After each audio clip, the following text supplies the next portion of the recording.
Soir, on peut pas se moquer de vous. On peut pas se moquer. Vinicius montre, en devenant le deuxième meilleur passeur de l'histoire de la Ligue des Champions au Real Madrid, que ce joueur peut encore tout faire.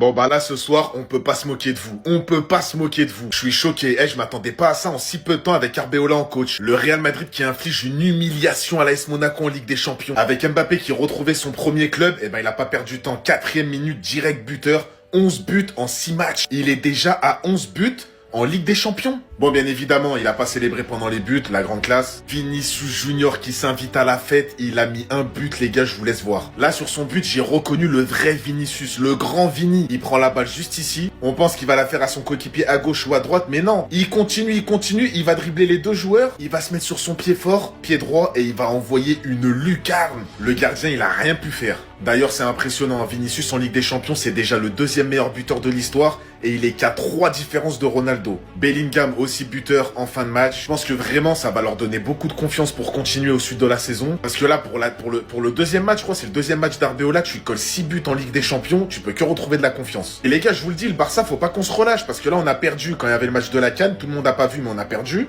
Là ils vont revenir booster. Faut vraiment pas croire que le championnat est déjà gagné. On a énervé Vinicius. Est-ce qu'on peut mettre ce Real Madrid là sur pause, s'il vous plaît? Ce que je suis en train de voir footballistiquement parlant, c'est juste un pur régal. J'ai rarement vu le Real Madrid jouer aussi bien. Je sais pas si c'est parce que Carlo Ancelotti était sur le terrain aujourd'hui, mais tout le monde était au rendez-vous. Kylian Mbappé sur ce match-là, tout ce qu'on lui a reproché depuis qu'il est à Madrid, il a tout corrigé. Il était disponible, il jouait avec ses coéquipiers dans ses déplacements, il était intelligent. Devant le but comme à ses habitudes, ça rigole pas. En première mi-temps par exemple, il a claqué un doublé sur ses 2 premiers tirs. Et même collectivement aussi, il a été au rendez-vous. On a vu hier en conférence de presse, il défendait Vinicius. Et même aujourd'hui sur le terrain, il était tout le temps là à applaudir Vinicius dès qu'il tentait quelque chose. C'est ce Real Madrid là qu'on a envie de voir. C'est ça qu'on demande depuis le début. Aujourd'hui, on a tous vu qu'on pouvait faire du beau genou aussi. Et ce qui m'a encore plus fait plaisir aujourd'hui, les amis, c'est le milieu tellement c'était cohérent. Arda Güler qui te fait des récupérations de dingue. Regardez par exemple sur le but de Franco. Arda qui fait un magnifique tac pour récupérer le ballon. Et juste après ça, t'as Vinicius qui mélange tout le monde dans la surface. Il fait la passe à Franco Mastantuono. Et Mastantuono dans la surface termine de la meilleure des manières. Encore une passe décisive pour Vini. Aujourd'hui, Vinicius, c'est simple. Il a impliqué sur 4 buts, un but marqué, 2 passes D et un CSC créé. Lui qui se faisait huer dessus il y a quelques jours par le Santiago Bernabéu, aujourd'hui, il a répondu présent. Finalement, est-ce que c'est pas Arbeloa qui avait raison? Mettons Vinicius en confiance. Aujourd'hui, il a été au service de tout le monde. Regardez comment il jouait. Malgré que ça faisait longtemps qu'il n'avait plus marqué, aujourd'hui, on a vu un Vinicius collectif. Il faisait la passe à Kylian Mbappé quand il fallait. Et finalement, il a été récompensé par un but, 2 passes D et un but. Et comment parler de ce match sans parler de Franco Mastantuono? Mais quel match! J'ai comme l'impression que toutes les critiques qu'on les a fait ces derniers temps-là, ça les a aidés. Franchement, parce que ce Franco Mastantuono sous teinture blonde n'a rien à voir avec le Franco Mastantuono cheveux noirs. Aujourd'hui, sur son côté, il a été plus qu'efficace. Et merci à Arda Güler pour sa grinta et pour sa passe laser. Et j'ai même pas encore fini de parler que Bellingham a marqué le 6e